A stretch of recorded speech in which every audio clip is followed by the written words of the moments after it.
kata tak, daripada solat tu aku rasa tau. Dia masuk solat tu dia macam sama hari. Kat tangga dia tu lah. Dia betul datang umat dia tu. Macam mana abang-abang askar yang dah tak tercedera tu naik berjuang kat dalam hutan ni. Naik ke dalam keadaan macam ni cedera. Gua respect betul lah abang askar.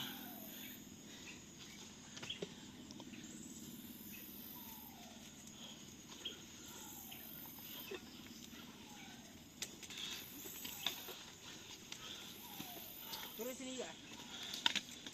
Turun sini juga. Bye, kaki patah bye. Sampai atas.